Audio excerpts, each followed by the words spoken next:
Chers amis, chers abonnés, bonjour. Aujourd'hui, je crois que c'est la dernière de la saison. On est le 5 juillet. Je vais vous diffuser 3 vidéos pendant le mois de juillet, sorties des cartons, sorties de garage, sorties de déstockage pour vous occuper au mois de juillet, mais celle-là en direct, en live, qui n'est pas un live d'ailleurs du tout, c'est la dernière vidéo de la saison. Je vais vous souhaiter bonnes vacances à la fin de la vidéo. Aujourd'hui, vidéo extrêmement sérieuse. L'éclipsing. Ouais, c'est ça.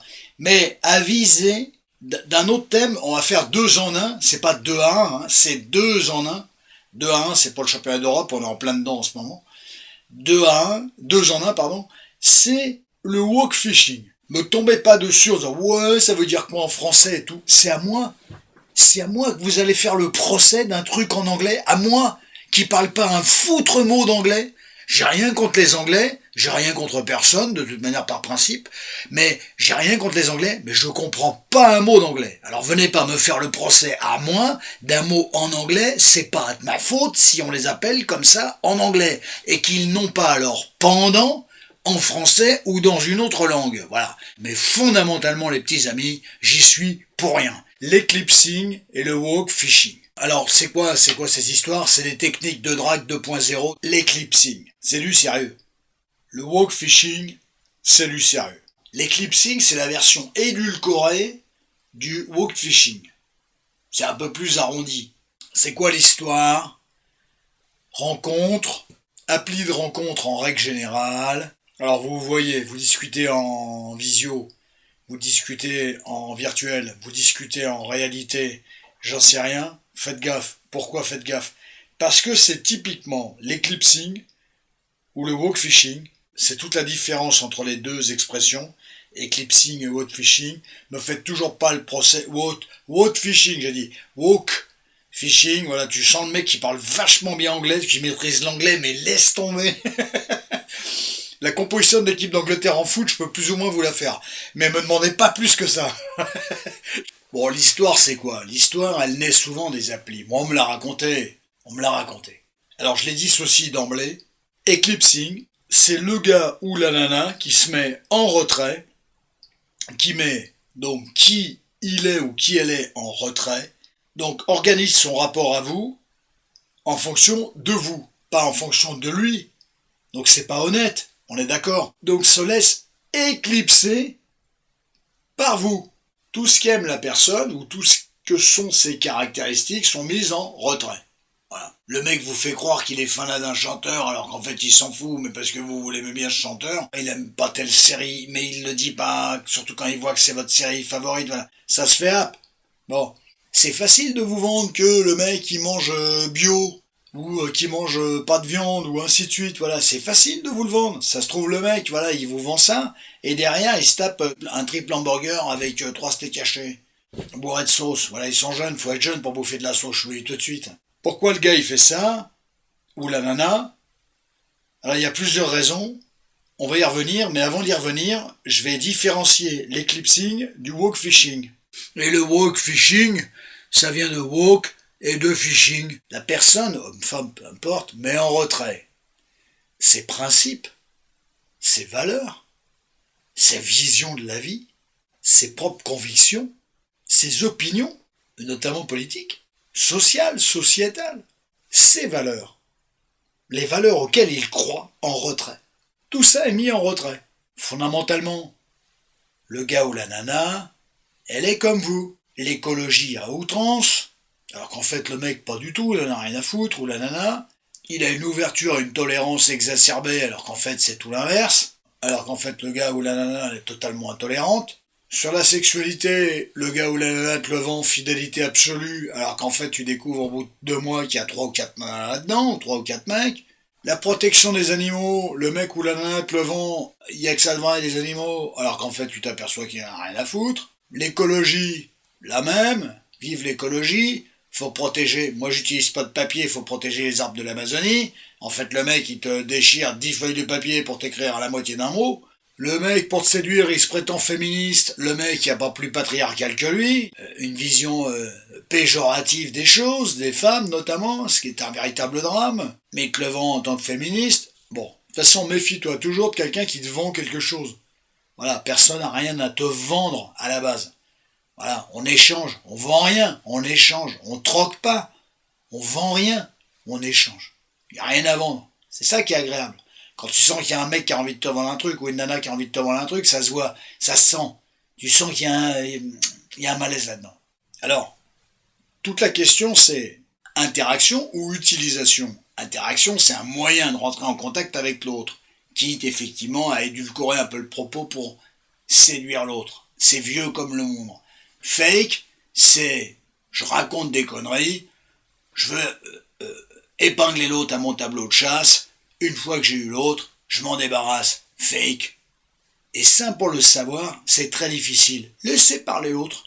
Laissez parler l'autre. Alors donc, parle-moi d'écologie, parle-moi de la vie des animaux, de la protection des animaux, parle-moi de la protection de la planète. Écoutez l'autre. Vous allez vous délecter, vous allez rigoler. Soit l'autre, effectivement, son discours est sublime, et là, il y a une forme de...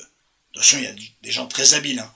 Et là, il y a une forme de conquête. Soit l'autre, vous allez très rapidement voir que je raconte des conneries, fake, vrai ou faux. Est-ce que le mec, il cherche, ou la nana, cherche une tentative d'accroche, et donc il serait prêt à vendre n'importe quel discours pour accrocher avec vous, mais en fait, il y a un vrai intérêt d'avancer, de bâtir, de construire avec vous, dans l'intention. Ou est-ce que le mec veut juste vous épingler à son tableau de chasse, et en fait, le seul intérêt c'est ça, il n'y a pas un vrai investissement de sa personne pour votre personne. C'est juste une histoire de tableau de chasse. Et là, dans ce cas-là, ces personnes-là, les grands séducteurs seraient prêts à raconter n'importe quoi, le mot est faible, pour effectivement vous faire venir dans leur sens, vous mettre dans leur poche, faire du phishing, voilà. Et ça, attention à ça. Comment vous pouvez vous en rendre compte? J'ai presque envie de dire, c'est bien, d'après ce que j'ai compris, les méthodes modernes avec, voilà, moi je suis branché écolo, voilà, moi je suis branché féminisme, voilà, moi je suis branché politique, voilà, moi je suis branché ceci, moi je suis branché cela. Bon, oui, mais prenez conscience que ça risque d'être utilisé par quelqu'un de très habile, potentiellement, qui va dire, ah ouais, moi aussi je suis comme ça. Ah ouais, t'as raison d'être comme ça, moi aussi. Et pourquoi cette personne-là vous vend ça? Elle vous le vend parce qu'elle l'a vu sur votre fiche. Bon, je vous dis pas de pas le mettre, mais je vous dis que ça représente un risque que quelqu'un récupère l'information et s'en serve. Le meilleur moyen que quelqu'un n'avance pas avec ça, c'est encore de rien mettre. Mais vous faites ce que vous voulez. Si vous pensez que ça fait du tri, alors d'une certaine manière, ça fait du tri. Mais d'une autre, ça ouvre des portes à certaines personnes. C'est toujours pareil. Faites gaffe à ce que vous mettez sur votre appli, sur votre fiche, annonce, voilà, en ayant l'impression effectivement de porter les stockades et de dire tiens je vais faire du tri, c'est pas si sûr, parce que vous pourriez attirer quelques personnes, voilà, qui se serviraient des informations pour vous tenir le discours que vous avez envie d'entendre. Attention à ça. Vous y avez pensé à ça? N'en dites pas trop, n'en mettez pas trop, vous pourrez toujours argumenter quand vous serez en face de la personne ou dans vos échanges. N'en mettez pas trop. En tout cas, prenez conscience que si vous en mettez trop, ou si vous en mettez tout court, ça peut non pas se retourner contre vous, mais ça peut être utilisé. Voilà. C'est de la manipulation de bas étage si vous allez par là. Mais c'est pas une garantie, mais pas du tout. Là où la personne est persuadée que ça peut fonctionner, ça peut donner un début de fonctionnement. Mais un début de fonctionnement, c'est comme un match de foot. C'est pas parce que les 10 premières minutes ou les 15 premières minutes t'as fait le job que tu vas gagner le match. Ça a absolument rien à voir. Faut pas tout confondre. Donc ça, que le mec soit dans l'éclipsing, le mec là, peu importe, hein, que le mec soit dans l'éclipsing ou dans le, comment ça s'appelle, le walk fishing, il n'y a pas de différence. C'est une personne qui effectivement, bon, n'assume pas. Parce que normalement, quand t'es tranquille, avec toi-même, t'assumes, voilà, moi je suis ça, ça, ça et ça, c'est pas à prendre et à laisser, n'exagérons rien, mais bon, je mets en avant qui je suis, quelles sont mes caractéristiques. Ça s'appelle assumer. Ça c'est plutôt bien. Enfin, des gens qui assument, vous allez m'en présenter. Il n'y en a pas des masses, les amis. Il y en a franchement plus des masses. Donc on est un petit peu en mode édulcoré, tu comprends, en mode arrondi. Et puis, je m'identifie un petit peu à celui ou celle que j'ai en face de moi. Et ça, c'est un vrai souci. Ce qui pourrait expliquer l'éclipsing, c'est bon, un problème de confiance en soi, une difficulté à assumer, une peur du jugement, ce que l'autre va penser de la personne qui fait l'éclipsing. Le problème, c'est que en pensant vous mettre dans la poche, c'est pas impossible que cette technique effectivement fonctionne et que la personne parvienne à vous mettre dans sa poche. Mais le problème, c'est que c'est momentané, parce qu'à un moment donné, vous allez forcément vous rendre compte que c'est un fake, que ça tient pas debout. On est d'accord. Et ça, comment vous allez réagir? Et là où la personne calcule toujours en se disant ouais, mais bon, on aura démarré la relation, ça sera plus facile de lui vendre que machin, elle sera déjà un peu attachée à moi, il sera déjà un peu attaché à moi. C'est pas gagné, c'est pas garanti, parce qu'il y a des personnes, à peine elles commencent à découvrir que entre ce qu'elles avaient envisagé et la réalité, qu'il y avait une marge, il y a des personnes qui décrochent très rapidement, donc je suis pas sûr que ça soit un bon calcul. C'est un calcul, de toute façon tout ça c'est calculé. Parce que quand l'autre découvre la vérité, tiens, la confiance n'est plus la même, elle est écornée. Je peux vous garantir que dans la tête de certaines personnes, une fois que la confiance elle est écornée, votre marge de manœuvre elle est quand même considérablement restreinte. Et ça, dans votre calcul, il va falloir le mettre quelque part, parce que je peux vous garantir que ça, c'est surtout ce qu'il faut pas faire. Quand vous découvrez ça, même si ça fait 1 mois ou 2 mois que vous connaissez la personne, c'est plus difficile de décrocher. Mais honnêtement, vous prenez un sacré coup dans le pif quand même. En tout cas, il y a mensonge. Et c'est pas le meilleur moyen, c'est pas le meilleur moyen de séduire. Il y a un souci d'estime de soi là-dedans. Assumez, bordel.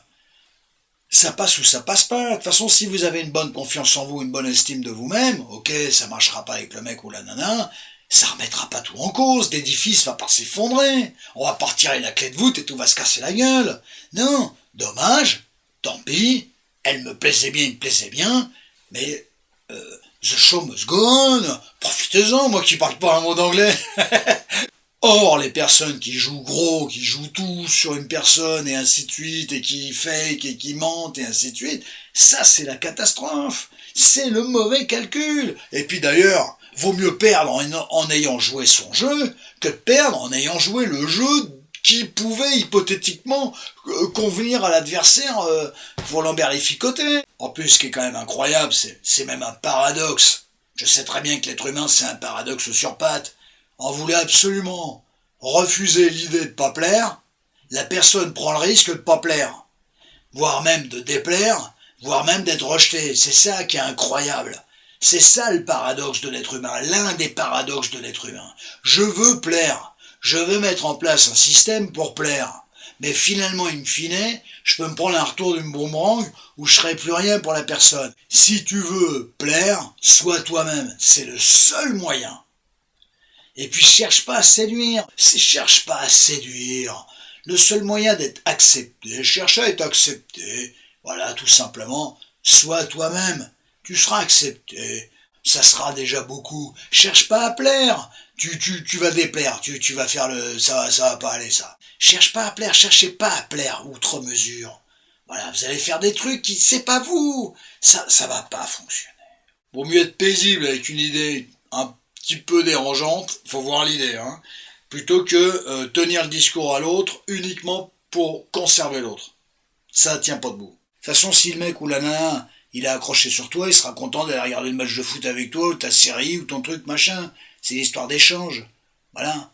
T'es pas jugé sur un critère, même si, effectivement, maintenant, attention, t'es sur un fil, c'est l'entretien d'embauche. Il y a un truc qui va pas, t'es sorti, parce qu'il y a forcément un autre CV quelque part. Bon. Les applis de rencontre, c'est un entretien d'embauche. Le moindre truc où tu fais pas l'affaire, d'après ce que j'ai compris, t'es valdingué, on te met de côté.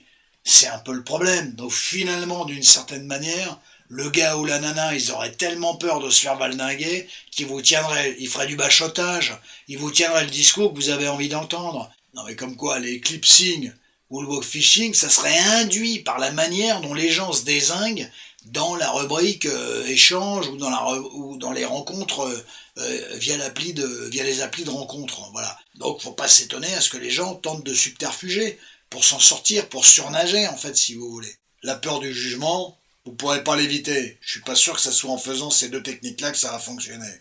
Si ça marche pas avec l'autre et qu'il y avait un coup de cœur, bien sûr que c'est rude, mais si votre confiance elle est en place, ça bougera pas, l'édifice il va pas bouger, tout va pas se péter la gueule. Il n'y a pas trop de risques. Si effectivement l'édifice est fragile à souhait, il y a un risque de déflagration. Mais le problème, c'est pas donc le fait d'avoir fait un fake et d'avoir perdu l'autre, c'est le fait que l'édifice est fragile, c'est là-dessus qu'il faut bosser, c'est pas sur le fait de faire des fakes, de raconter des conneries aux gens pour les mettre dans votre poche, mais ça tient pas debout, ça, c'est un formidable faux problème, ça. Le vrai problème, c'est ce problème d'estime de vous-même et de confiance, ça se travaille, les amis, psychothérapie. Bon, est-ce qu'il vaut mieux être jugé sur vos propres caractéristiques et dézingué, malheureusement, ou est-ce qu'il vaut mieux vendre à quelqu'un quelque chose qu'il a envie d'entendre jusqu'au jour où cette personne va être surprise? De toute façon, c'est reculer pour mieux sauter. Vous allez gagner quelques jours ou quelques semaines. Et au bout de quelques semaines, quand la personne sera étonnée que vous ayez raconté des conneries, vous risquez de vous faire plier. Soyez calculateur dans le bon sens du terme, pas calculateur dans le mauvais sens du terme. Il y a un espèce de juste milieu à trouver, c'est de l'équilibrisme. Les relations humaines aujourd'hui, c'est de l'équilibrisme. Moi, je pense qu'il vaut mieux être entier. Qui on est, comment on fonctionne, c'est le meilleur moyen. C'est même pas de plaire, c'est de se dire, c'est d'éveiller effectivement un intérêt. Tiens, il y a une authenticité chez cette personne-là. Point. C'est pas en cachant les choses. Cacher les choses, c'est pas considérer l'autre quelque part. Et même si dans votre tête à vous, c'est pas bien méchant, dans la tête de l'autre, c'est méchant. C'est comment il a pu me raconter des conneries ou comment elle a pu me raconter des conneries. Et ça me plaît pas. Et c'est normal. Donc c'est à ne pas faire ça. De toute manière, les relations humaines, ça manque d'authenticité. C'est hyper calculé. Il n'y a plus de choses spontanées. C'est très très rare. C'est hyper calculé. Les relations humaines ont perdu en spontanéité. C'est bien dommage. L'hypercalcul, ça tue tout. Ça tue la spontanéité. C'est bien dommage. C'est les vacances. Je vous mets 3 vidéos du fond de la cave au mois de juillet pour vous occuper un petit peu puis qu'on reste un petit peu en contact. Je passerai de temps en temps voir un petit peu ce qui s'y passe, ou on me tient au courant, on me tient au jus. Je vous garantis plus une vidéo par semaine. Ça, c'est plus garanti du tout. J'ai tenu l'année parce que je m'étais engagé à ça, et puis vous m'avez bien soutenu avec vos commentaires. Mais l'année prochaine, je pense que c'est plus réalisable, ça. Hein, j'ai 54 piges, ça commence à tirer dans les pattes, je vous le dis tout de suite. J'ai un planning qui ressemble à une démesure. Tu comprends? Bon, alors ça sera dans le meilleur des cas une vidéo tous les 10 jours, hein, le vendredi, le mardi d'après, puis le vendredi, enfin voilà, tous les 10 jours. Et dans le pire des cas, c'est une vidéo tous les 15 jours. On se verra, hein, on reste en contact, mais une vidéo par semaine, ça me semble démesuré. Et vous passez de bonnes vacances, vous faites attention à vous, mes petits amis, on se retrouve en septembre, le 6, un truc comme ça, le vendredi 6. Allez, bonnes vacances à toutes et à tous.